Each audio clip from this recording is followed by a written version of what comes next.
Hi, do you own a restaurant and you're currently planning to expand? Or peradventure, you want to go into the business as a first timer and you're wondering, how do you even determine what food you want to sell? How do you determine what number of food displays you need to buy? Here is how. The first thing you need to determine is you need to go around the neighborhood and find out what kind of meal do they sell? What are their best sellers? What is really moving for them at the beginning of the day, in the middle of the day, at their peak period, whenever that time will be, and at the close of business. What is it that sells for them through and through every day, every week, and every month? You need to find out what those items are. They should make your menu as well. You need to also find out what are the other things that people like in that neighborhood or in that city that they are not getting from the restaurants that currently operate in that area. You need to also include them. You need to also include signature meals or items that is peculiar to you, things that you're also trying to push into the market. These are the ways that you first determine what you need to sell. After doing this, the next thing you need to do is to sit down and design it out just the way you see them displayed in the bain-marie. When you go to any restaurants, for example, you see different kinds of rice. And if you count, you may have maybe 6 pounds jollof rice, fried rice, asun rice. Then you see spaghetti, maybe 2 or 3 different kinds of spaghetti. You see pounded yam in some cases. You see semo, you see eba, all kinds of things. By the time you count them, you're able to determine the total number of meals that they are offering. Then you go back to your own space, you start noting them down. Then you try and do a sketch depicting the way the foods are going to be displayed. Then you write in each of the boxes what is going to be in each of those boxes. By the time you are putting rice, beans, based on what you know you can cook or what your chefs can cook, by the time you're writing those food items in the boxes, you are able to count the number of boxes that you get until you exhaust the total number of meals that you want to display. If you get a certain range, you know that you will need, for example, a 6-way bain-marie.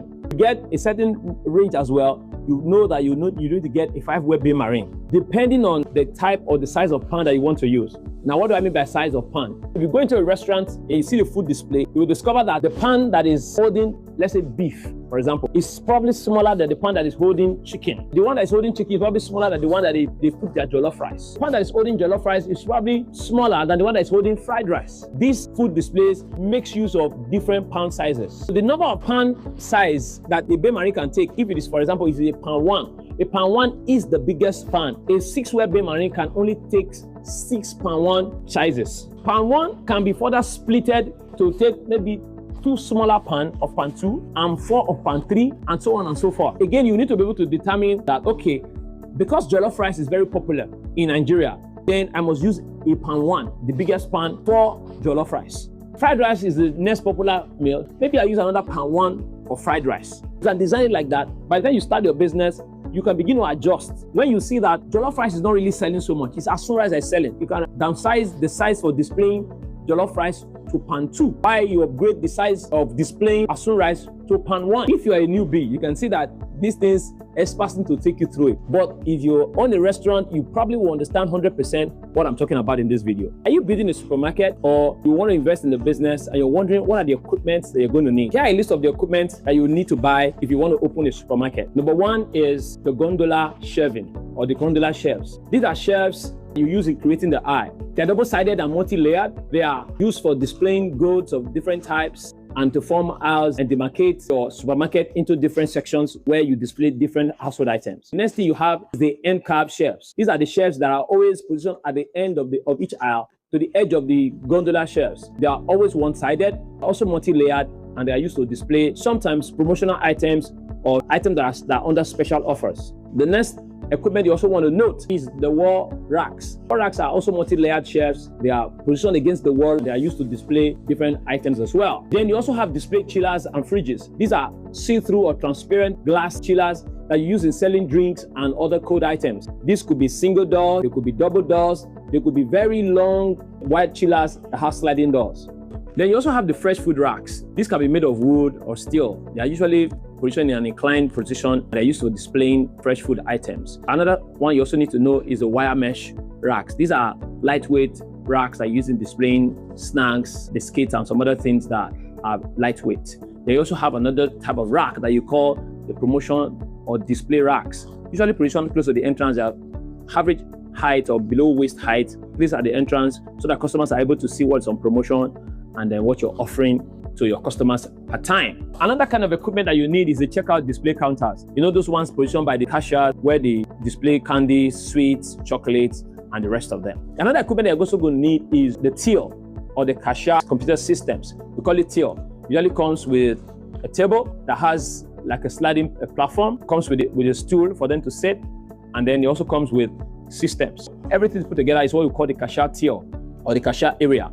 You need this equipment to open a supermarket. Another equipment that you also need to open a supermarket are your signages and aisle markers. These are things that tells you where to get words and give customer direction on how to move about in your supermarket. Let's not forget pallets or islanders, equipment that you use in displaying drinks in box. You go to supermarket, so they stack bottled waters, canned drinks, all kinds of drinks are displayed in pallets within the supermarket space. You also need wooden racks for display of fruits and food. You also need a magazine or literature display racks for displaying books, magazines, newspapers. You also need bakery display. You need freezer islands for display of fresh foods. So you also need cashier counters, the tables and the stool. You need display screens. You need baskets for shopping. It's a very large supermarket. You also need trolleys. You need bakery displays for display of bread, snacks. These are important and essential parts of very large supermarket. By incorporating a restaurant into the supermarket, you also need food displays, the bain marines and the rest of them. All these I'm talking about are within the view of your customers. Of course, at the back of house, depends on what you want to do. You also need shelves in your store. You definitely will not be using the kind of shelves, the gondola shelves in your front of house, in your in-house store, where you store items before they are issued out to be displayed in the supermarket area or in the sales area. So you need shelves in the back of house for store. And the back of house as well, you will need tables and chairs for store controllers to sit.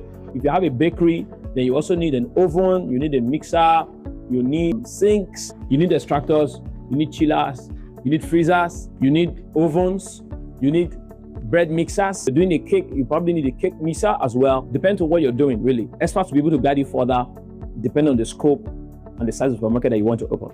See you in the next video.